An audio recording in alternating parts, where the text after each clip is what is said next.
केंद्रीय ट्रेड यूनियनों और फेडरेशनों के संयुक्त आह्वान पर देशव्यापी आम हड़ताल के तहत उज्जैन में विभिन्न विभागों के कर्मचारियों ने प्रदर्शन किया। इन कर्मचारियों ने 14 सूत्रीय मांगों को लेकर केंद्र सरकार की नीतियों के विरोध में नारेबाजी की और अपनी मांगों को लेकर अपनी बात रखी। प्रदर्शनकारियों में बैंक, बीमा, डाकघर, आयकर, बीएसएनएल,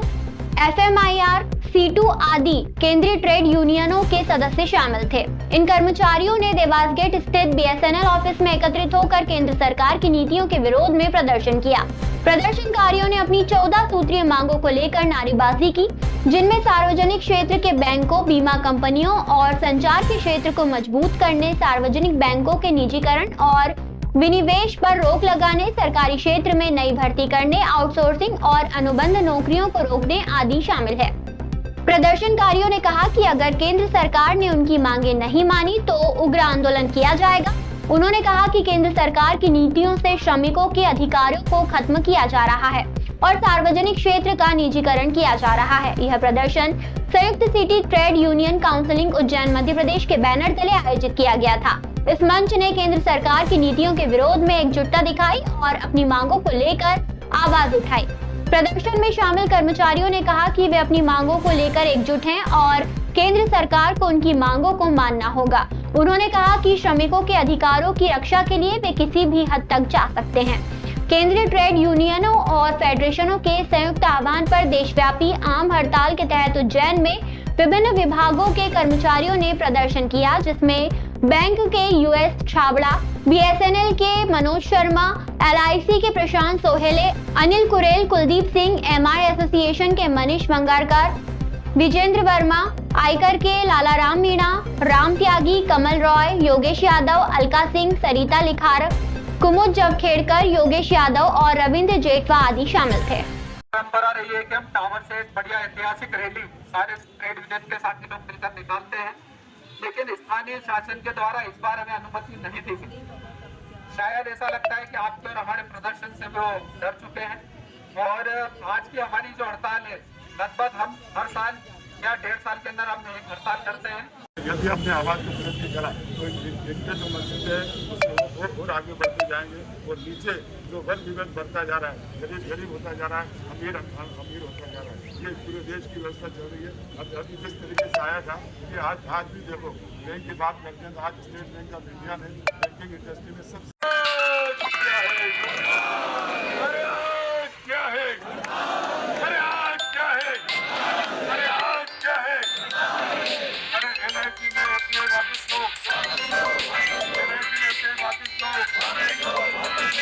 केंद्रीय श्रमिक संगठनों के आह्वान पर हम इस देश भर के श्रमिक, मजदूर, किसान और तमाम 25 करोड़ लोग जो है आज हड़ताल पर गए हुए हैं और वो अपने तमाम मुद्दों को लेकर, अपनी मांगों को लेकर इस हड़ताल पर गए हुए हैं। जहाँ तक हमारा इशू है तो हम ये चाहते हैं कि आप बीमा क्षेत्र के अंदर जो FDI की लिमिट है उसको 100% करना चाहते हैं। हम देख रहे हैं कि आप जो श्रम कानून थे वो करीब 59 श्रम कानून थे, उसमें से 15 कानूनों को समाप्त कर दिया गया है और उन 29 कानूनों में से 4 श्रम संहिताएं बनाई जा रही है, जिसमें यूनियन बनाने का अधिकार नहीं होगा। जो 18,000 से ज़्यादा कमा रहा है उसके बाद उसको अपने कोई अधिकार नहीं रहेंगे और तमाम तरीके जो इश्यूज़ है वो हम लोगों को हर्ट कर रहे हैं और हमारे अधिकारों को कुचलने का काम जो हो रहा है, जो हमने तमाम संघर्षों से अपने इन अधिकारों को प्राप्त किया है। जहाँ तक सार्वजनिक क्षेत्रों का सवाल है, सरकार इसका निजीकरण करने का प्रयास कर रही है और कहीं ना कहीं जो है विदेशी कंपनियों को इसके अंदर एंट्री दे रही है। हमारा उसमें ये कहना है कि अगर आप हमारे देश की घरेलू बचत जो है, जिसका देश के विकास में काम आता है, अगर उस पर विदेशियों का अगर हक हो जाएगा तो इस देश के विकास का क्या होगा, इस देश की अर्थव्यवस्था का क्या होगा। हमारे पूरे देश भर के अंदर इसमें करीब 25 करोड़ लोग भाग ले रहे हैं इस हड़ताल के अंदर और उज्जैन जिले में हजारों कर्मचारी है, जिसमें आप बैंक है, बीमा है, BSNL है, हमारे आशा उषा कार्यकर्ता है, हमारे संगठित असंगठित क्षेत्र के मजदूर है और वो तमाम मजदूर जो है आज इस हड़ताल के अंदर शामिल हैं। आगे की क्या रणनीति रहेगी? आगे की हमारी रणनीति यही होती है कि जिस प्रकार से 1991 से लेकर आज तक हम लोगों ने करीब 23 हड़तालें करी है, ये हमारी 24वीं हड़ताल है।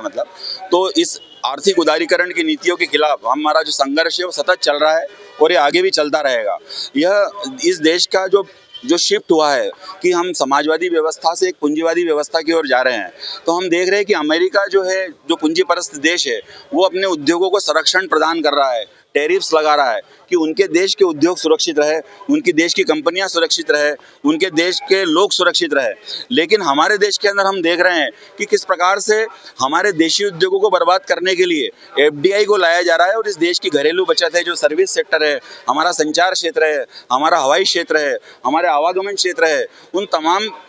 जो क्षेत्र है उनको एक कल्याणकारी व्यवस्था से मात्र प्रॉफिट के रूप में परिवर्तित किया जा रहा है। तो इन तमाम मुद्दों को लेकर आर्थिक उदारीकरण की नीतियों के खिलाफ हम लोग जो है स्ट्राइक पर जा रहे हैं। प्रशांत सोहले, LIC।